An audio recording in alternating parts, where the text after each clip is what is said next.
Olá, estamos aqui com mais uma edição do programa Conclusão. E hoje nós vamos falar de um fantasma jurídico. Um fantasma que assola muita gente. Um fantasma chamado precatórios. E o precatório, como assusta muita gente, principalmente quem tem o precatório na mão não sabe o que fazer, mas hoje nós vamos ter um esclarecimento, vamos ter uma aula, vamos ter um aprofundamento no tema.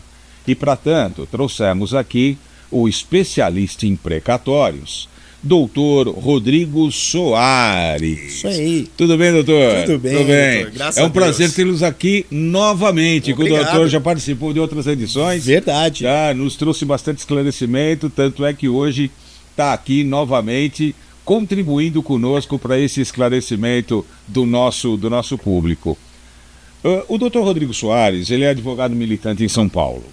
Tá? Ele também é professor de Direito Administrativo, Direito Constitucional, dá aula em vários cursos e é especialista em atendimento ao servidor público na área de precatórios alimentares.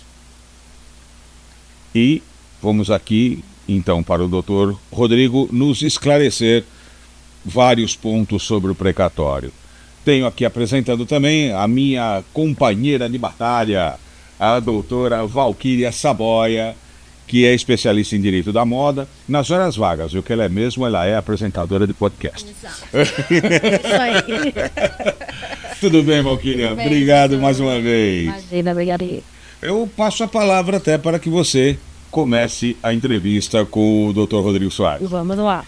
Doutor, já vamos começar perguntando o que é esse precatório, tá? Esse tal de precatório. Pois e é. se existe uma forma também desse precatório, do governo ele ter uma condenação para que pague isso sem ser precatório. Entendi. Bom, boa tarde a vocês, boa tarde à audiência.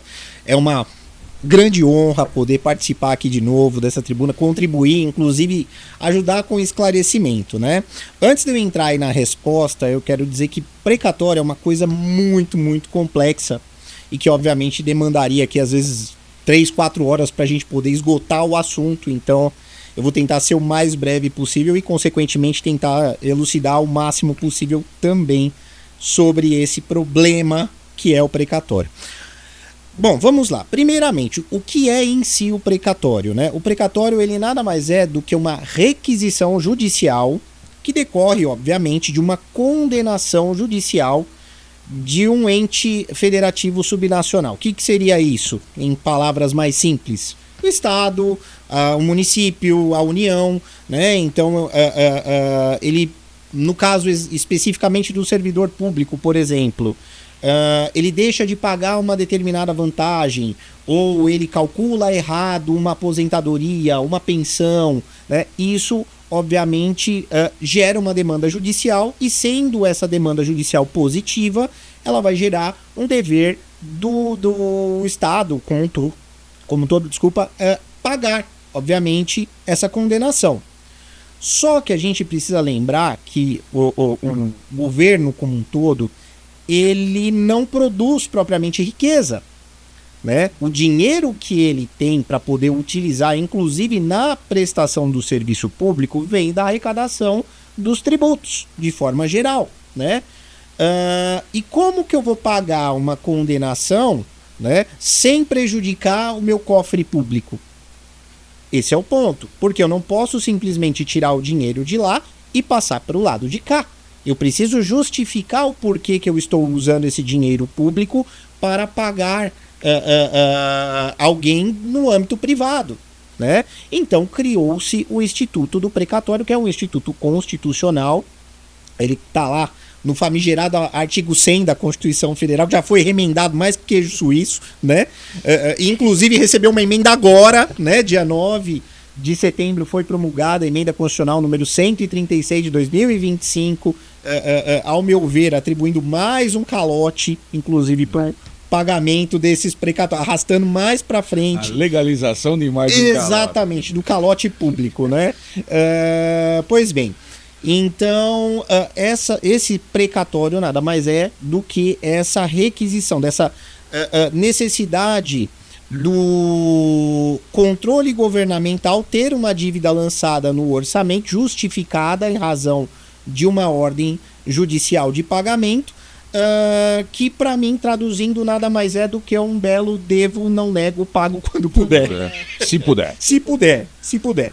Então, assim, existe uma discussão se ele seria um título né, de alguma ordem judicial, extrajudicial, mas na verdade não é, né? E, embora ele se assemelhe muito, inclusive a uma nota promissória em essência, mas não é a mesma coisa, até porque ele é, na verdade, o final do título extrajudicial, do título judicial que está sendo executado, né? Ele só é a confirmação desse título em relação à condenação que foi imposta. E complementando, há uma forma de pagar mais rápido? Depende. Como dizemos, né? Boca cheia. Depende, né? A questão da celeridade do pagamento vai depender da natureza desse precatório, porque ainda existe isso. Eu tenho o precatório considerado de natureza alimentar e o precatório de natureza não alimentar. O que seria o de natureza alimentar? Esse que exatamente está vinculado ao pagamento de um salário, de uma aposentadoria, de uma pensão, ou, né, considerando que a gente tem, né, a adoção da teoria da responsabilização objetiva do Estado em caso de falha na prestação de serviço público, né, numa necessidade eventual de arcar com uma indenização em razão de um defeito nessa prestação, né, de serviço público ao cidadão. Então, aquele caso clássico, né, a pessoa está andando na rua, o policial perde o controle da viatura, atropela a pessoa morre, né, a família precisa ser indenizada, então nesse caso é considerado de natureza alimentar. O servidor público, como eu disse no início, deixou de receber uma vantagem, como ela repercute na remuneração, então isso consequentemente também tem natureza alimentar. Tá? Não alimentar já são aqueles mais ligados à ordem tributária, à ordem de desapropriação, né, contratos administrativos, já é uma outra realidade. Então, assim, entre os dois, qual que eu tenho uma possibilidade de pagamento mais rápido? Os alimentares. Os não alimentares, infelizmente, a gente não tem nem previsão concreta de quando ele vai se pagar, né? E exatamente em razão da natureza, né? Porque a pessoa depende daquele dinheiro, em tese, para se manter. E quando que a gente pode efetivamente acelerar esse pagamento? Veja, a gente vai ajuizar uma demanda, essa demanda vai ser processada ali por 3, 4, 5 anos, às vezes, isso hoje, né, com processo eletrônico. Lá atrás, quando era processo em papel ainda, nós temos demandas de 94 ainda. No escritório lá nós temos habilitações ainda referente a condenações que a prefeitura sofreu em 94, 95 e que ainda não se discute nem a liquidação de quanto que essas pessoas vão receber, tá? Então, curso natural do processo de conhecimento. Nós chegamos lá no trânsito em julgado, depois de 4 anos. Aí nós temos uma fase de cumprimento de sentença que normalmente, até a gente conseguir efetivamente liquidar esse valor, vai demorar mais uns 2, 3 anos, né? Para daí a gente conseguir expedir a requisição, tá? O detalhe, essa requisição vai fixar essa dívida numa ordem cronológica, sequencial. Então vai do 1 até onde der para requisitar. Antigamente, nós tínhamos uma previsão de que todos os ofícios que fossem expedidos até o mês de junho seriam lançados para o orçamento no exercício seguinte. Então, eu mandei ele para lá, né, para inscrição. Ele não precisava ser deferido. Eu mandei ele para lá até junho de 2024. Ele entra na ordem de pagamento em 2025. Reduziu-se isso para o mês de abril. Então, até abril, paga-se em 2025. Com essa última emenda agora, essa comunicação deve acontecer até 1º de fevereiro. para pagar-se no exercício de 2000. Ainda bem que não é 30 de fevereiro. Né? Pois é. Mas bateu quase. Pois é, né? E, consequentemente, aquilo que for encaminhado para inscrição após essa data já não entra no exercício seguinte. Então, no nosso exemplo, eu mandei aqui, vamos voltar um ano, 2024, eu mandei em março, já não vai pagar em 2025, ele vai entrar na ordem cronológica de 2026. Só aí, os entes públicos já ganharam praticamente 2 anos. Sim. 2 anos para pagar essa dívida. Isso aí vai correndo juros, Tem correção, a correção ínfima, mas tem correção, tá? Correção ínfima, então quer dizer, um índice diferenciado. Sim, não, é variado. Tem, primeiro que assim, a liquidação de dívida decorrente de condenação contra a fazenda pública, ela é absurda, tá? Existe uma janela que essa variação deve observar a TR. Uma outra janela que deve observar o IPCA-E mais juros. Aí uma última janela que vigorava de acordo com a emenda 113, que era só a Selic sem juros. Aí agora voltou o IPCA-E. Então, é um inferno. Para trabalhar com esses números é um inferno, tá? E cada vez que muda o efeito é retroativo? Não é retroativo. Ele é ex-nunc. Ele é de agora para frente. Graças a Deus, porque... Imagina o seguinte, nós temos precatórios que foram instituídos há pelo menos 10 anos e que ainda não foram quitados. A dívida do Estado de São Paulo hoje, ela está acima de 30 milhões do acumulado total de precatórios pendentes ali no estoque que o Estado de São Paulo tem. Tá? E por isso também que essas dinâmicas elas acabam reiteradamente acontecendo de tempos em tempos. Porque imagina-se o seguinte, exemplo do Estado de São Paulo, são 30 bilhões lá, é mais ou menos que eu tenho que gastar em caixa, tá? Eu não posso comparar o Estado de São Paulo, por exemplo, em termos de receita, com o Acre. Eu não posso estabelecer uma regra de pagamento comum para a Prefeitura de São Paulo e para a Prefeitura de Quixeramobim, porque o limite, o orçamento é diferente. Né? E qual é o maior problema? Esses erros de pagamento, que são os que mais consomem, na verdade, que geram, melhor dizendo, estoque de precatórios, eles decorrem, obviamente, de ações políticas mal planejadas, de medidas que são tomadas, às vezes, para evitar uma greve do funcionalismo e quando se vê, o judiciário acaba corrigindo essas situações e gerando essa dívida estratosférica. Então, muitos dos entes, se eles tivessem que pagar de uma só vez essa dívida, eles quebrariam. Mesmo no caso, se eles fossem fazer acordo, por exemplo. Mesmo se o Estado for fazer um acordo, tem que ser no ano seguinte do pagamento. Sim. Na verdade, a questão dos acordos agora vai mudar um pouquinho, porque com essa última emenda foi criado um novo procedimento, tá? Então está previsto lá, deixa eu ver se eu não erro o nome, porque o nome é comprido. É Juizado Auxiliar de Conciliação de Pagamento de Condenações Judiciais. Opa.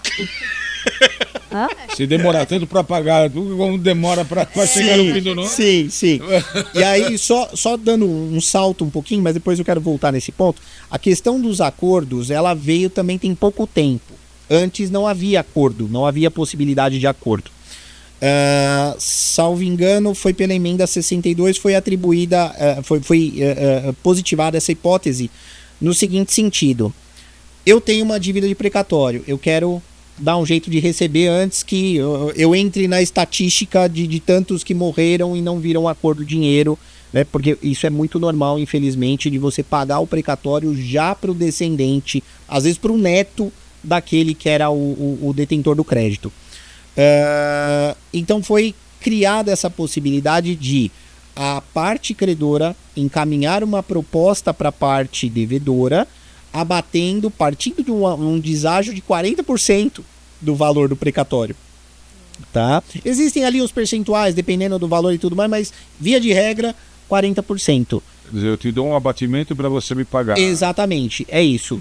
Se eu quiser receber, E aí entra num regime diferenciado de pagamento, que uma vez que isso seja homologado pelo juízo, em 60 dias esse dinheiro tem que estar disponível no processo. Diz uma coisa, com tanto tempo que demora isso, eu presumo que nessa fila deve ter gente idosa. Tem. Deve ter gente com doença séria. Sim. Tá? Esse pessoal é privilegiado nessa fila? Sim.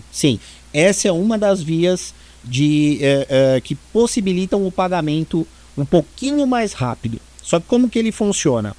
Primeiro, o precatório tem que entrar na ordem cronológica. Tá? Então, dentro daquela ideia do cálculo, escreveu até agora fevereiro, entrou para o ano seguinte, 2026, passou o ano de 2026, não pagou na ordem cronológica. Vai, em 2027, automaticamente para a lista de prioridade. Automaticamente porque hoje em dia o Tribunal de Justiça ele tem um controle com base na informação que a gente implanta lá durante o andamento do processo, se a pessoa é ou não idosa. Então passou de 60 anos, ela entra já nesse regime de prioridade. Se ela está aí acometida por uma doença grave ou algo do tipo, isso é preciso ser informado, obviamente, no processo para poder adquirir esse benefício. Só que aí que vem a coisa. Quem organiza esses pagamentos, no nosso caso, é o Tribunal de Justiça. Quem avalia quem é realmente o merecedor dessa prioridade. Então, desde que isso foi institucionalizado, a gente não tem um regramento claro. Eu, pelo menos na minha prática, eu nunca vi um regramento claro de quem vai receber o que primeiro do que quem. Tá? O que eu vejo na prática é que parte do pior para o melhor. Nossa, eu fiz 60 anos agora, então eu vou ter uma chance maior de receber o meu precatório num curto espaço de tempo? Talvez não. Por quê? Primeiro será atendido quem está com 100, quem está com 90, quem está com 80, quem está com 70 para chegar no seu que é 60. Está sempre entrando numa fila diferente. Exatamente. Basicamente é isso. Tá? Mas apesar dessa crítica que eu faço, eu tenho que reconhecer também que muitos precatórios foram liberados por esse caminho. Tá? Muita gente conseguiu ver o dinheiro. Porém, essa via não libera o dinheiro inteiro. Ela libera até o triplo daquilo que é fixado para requisições de pequeno valor, que é um outro instituto que a gente vai explorar também. Cada ente, município, estado, tem autonomia para definir aquilo que eles entendem como pequeno valor. Tá? O estado de São Paulo, se eu não me engano, agora está na casa de 16 mil, 17 mil. Então, até esse valor é requisição de pequeno valor. Então, o precatório vai pagar até o triplo desse valor pela via da requisição do precatório prioritário. Ah, mas e o que sobra? Volta para a ordem cronológica. E um dia, quem sabe, vai ser pago. Né? E fica esse looping até que a dívida seja quitada. E corrigindo, obviamente, esses valores, mas fica esse looping até que a dívida fique... E direitos hereditários aí tem que lançar a dívida em inventário? Então, coisa assim? Esse é um ponto bem interessante. No caso, é um direito de crédito, ele é um direito hereditário, sim.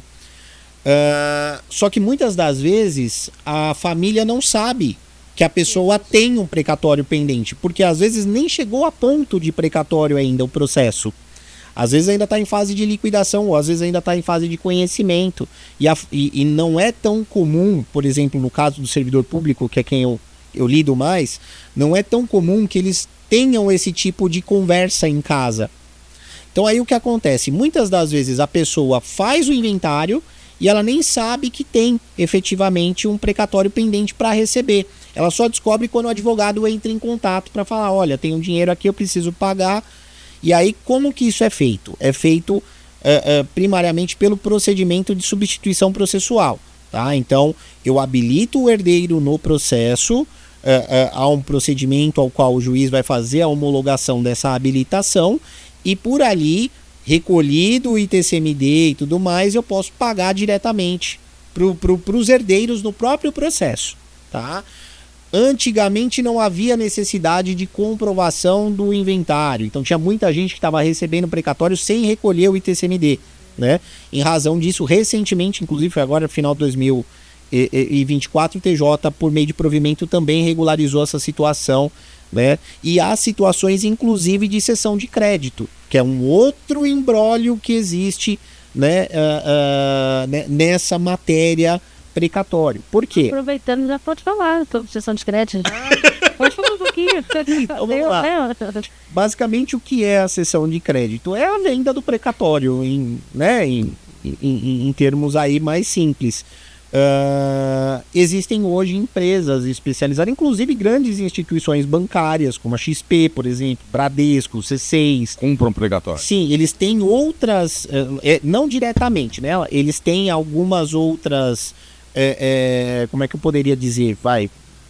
Instituições membros do grupo principal, especializadas na compra. E diz uma coisa, uma empresa que compra precatório, ele compra esse precatório não é para ficar esperando. Então, ele pode abater isso em tributo, alguma coisa? Pode. Na verdade, uma das formas, inclusive, de quitação desse precatório para facilitar a redução dessa dívida é exatamente a compensação disso em relação a uma execução fiscal de uma dívida pública. Pode ser usado para aquisição, por exemplo, de imóveis que tenham conexão com aquele ente público, a comprar partes societárias, inclusive de alguma empresa pública que o Estado esteja ali trabalhando com capital aberto. São várias as possibilidades. E eles podem comprar para revender ou comprar para simplesmente esperar. Lógico, todas essas... Fazendo numa linguagem bem simples. Ou aí com uma conta de IPTU. Sim. Tá? Sim. E eu sei quem tem aí um precatório que bate com a minha conta. Sim. Eu ofereço metade. Sim. Ele me dá metade. Eu chego na prefeitura e falo, eu tenho esse papel aqui. É tipo isso. Mas não falaria, obviamente, como é que se diz? Falaria no seu nome, sim, porque a dívida é sua, né? Então, é isso. Olha, eu comprei esse precatório aqui, minha dívida de IPTU, vamos supor, é de 100 mil, tá aqui o precatório de 100 mil. Só que, para isso acontecer, esse precatório que está sendo adquirido tem que ser da prefeitura. Eu não posso pegar um da União para fazer esse abatimento. Tem que estar dentro da mesma esfera. Tá? Existe essa... Ok, opa, valeu. Isso é importante, porque senão a pessoa vai pensar que pode. Então, é uma forma. Agora, o que normalmente esse tipo de prestação de serviço faz? Qual é a prática? Ela trabalha da seguinte forma. Eu tenho lá um valor de face desse precatório. Vamos supor, 40 mil. O que é o valor de face? É o valor de quando a requisição foi mandada para juntada no orçamento, tá? Então, 40 mil hoje, tá? Daqui 3, 4 anos a empresa vai entrar em contato com você e vai falar assim, olha, vai demorar muito para você receber e tudo mais. Eu te ofereço 20% dos 40 mil. Só que esses 40 mil daqui 4 anos não valem mais 40 mil. Eles já vão estar quase valendo 45, 46. Só que eles estão te dando 15, 20, 25% dos 40 mil. Às vezes a pessoa está desesperada, está passando por um problema de saúde, filho com dívida, alguma coisa assim, só vende. O que esse pessoal faz? Eles têm uma equipe jurídica especializada que está ali rotineiramente acompanhando a situação do pagamento desses precatórios. E eles já têm uma previsão mais ou menos de quando isso vai sair. E aí, consequentemente, eles já conseguem calcular um risco a ponto de traçar mais ou menos o tempo de investimento que aquilo vai ficar parado. E quando esse precatório é levantado, eles conseguem compensar o dinheiro que eles investiram na compra com a diferença dos juros e da atualização que se impôs em cima desse crédito, e o resto é lucro. Então é uma atividade assim extremamente lucrativa hoje em dia, né? Se eu mostrar meu telefone para vocês aqui, porque obviamente o advogado que milita nessa área também recebe por precatório, né? Os nossos sucumbenciais vêm a maioria por precatório. É infernal ter que atender, ter que lidar com o volume de ligações que a gente recebe por dia desse pessoal tentando comprar o precatório. E ainda essa pessoa vendeu o precatório, por exemplo, tem um advogado contratado, você, sei lá, contratou 15% dos honorários. Sim. Se você vendeu o precatório, além de abater os 15% do honorário, né, do advogado, sim, você vai ainda ter o desconto de reduzir porque você vendeu. Exato, por quê? Essa cessão de crédito, hoje, há tempos atrás, ela não estava devidamente regulamentada. Havia uma noção mais ou menos ética. Agora não, a gente tem definitivamente isso regulamentado. pela resolução, na verdade, alterações que se acresceram na resolução 303 do CNJ 2019 e também essa última que saiu do TJ. Então, para essa operação acontecer hoje, é exigido inclusive escritura pública, né? Então, a empresa, ou até mesmo um CPF pode comprar, não precisa ser empresa. Ela precisa estar devidamente regularizada, tem que apresentar uma série de documentos, fazer essa escritura pública e isso é apresentado para o juiz, que vai avaliar se está tudo certinho ou não, tá? Aproveitando, doutor, deixa eu só... Desculpa, imagina. acho que é o caminho aí. O doutor falou desses negócios de recebimento de ligações. Sim. E tal. E qual que é o cuidado que tem que ter em relação aos precatórios? Porque hoje tem muito golpe. Ótima né? pergunta. E aí eu queria que o doutor explicasse sobre isso, porque eu acho que é o que todo mundo está desesperado para poder... né? Eu imagino. Ótima pergunta essa. A questão é o seguinte, o cuidado é que você precisa manter sempre contato com o advogado que patrocinou a sua ação, tá? É interesse do advogado que esse precatório seja pago. Até porque, como a doutora falou, os nossos honorários vêm em cima exatamente do levantamento desse valor. Tá? Então, o mais interessado em fazer com que esse crédito venha logo para a mão do cliente é o próprio advogado. Né?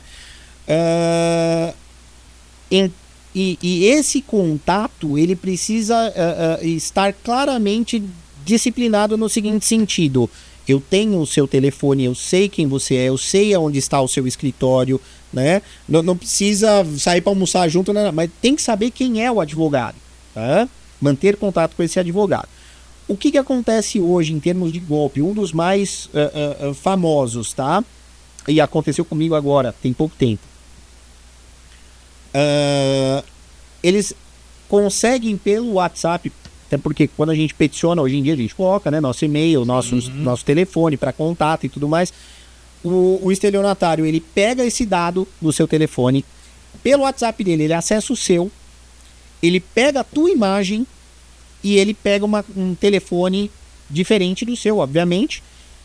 Ele consegue a informação, porque é público, de quais são os seus clientes, né? Basta ele jogar ali a tua OAB, ele já descobre quais são os seus clientes e ele começa a disparar para esse pessoal mensagem dizendo: olha, eu troquei o meu telefone, anota aí, tá, o seu precatório tá para sair, só que vai ter que pagar uma custa de R$3.000 aqui, porque tem que pagar o oficial de justiça. E, gente, a gente sabe, né, e é bom para você entender isso. Quando nós estamos na etapa de precatório, não tem mais custa, não tem mais nada para pagar. O dinheiro que vai pagar, inclusive o seu advogado, virá do levantamento desse valor. Não tem nada para pagar. E muitas pessoas, às vezes nessa ânsia de não saber se vai receber, quando vai receber e tal, vem aquilo, vê a tua foto no celular e... é o advogado. Manda aí que eu vou pagar. E hoje, pasmem, eles estão fazendo até a guia do DARI. Eles fazem a guia do DARI. Só, se não olhar atentamente pro código de barras, para onde está direcionando, né? Porque eles geram um código de barras para cair na conta de algum laranja, alguma coisa assim. Se não conferir aquilo, é capaz de ser ludibriado e depositar esse dinheiro e acabar prejudicado aí em razão disso, né? Então, esse é um cuidado muito importante. Um outro cuidado que já são mais, né, golpes já superados é essa coisa deles mandarem carta, correspondência, né, informando... correspondências, inclusive, com o timbre do tribunal, com a estrutura de comunicação que nós conhecemos, né? Que na verdade é nossa, própria do processo, mas eles mandam para fora e tem a pachorra de colocar a conta que eles querem depositar. Então, assim, aconteceu, como eu falei com vocês a semana passada, alguns clientes, inclusive clientes de direito civil, que nem tem precatório, né? Entraram em contato comigo e falaram: doutor, estão falando isso daqui. E aí eu falei assim: gente, ó, primeira coisa, esse telefone que tá aí com vocês, bate com o telefone que você tem registrado na sua agenda? Ah, não, realmente tá aqui que é um telefone que não tá... Então não sou eu. Então não sou eu, né? Liga pra mim, confirma se realmente é o meu telefone ou não, confirma se realmente eu mudei de telefone ou não. Entre em contato com o escritório, se você não confia mais ali no número do telefone, pega o telefone do escritório, liga pro escritório, confirma se aquela informação é verdadeira ou falsa, né? Para não cair no golpe. Sem dúvida. Rodrigo Soares. Olha, aprendi bastante sobre precatório. Bom. Deu para perder um pouco o medo do precatório. Muito obrigado pela informação. Dia a gente vai receber. Sim, sim. Devo, não nego, pago quando puder. Muito obrigado por toda a tua informação, dividir com a gente aqui toda essa sua expertise. Mais uma vez aqui, pode ter certeza que você vai voltar outras vezes.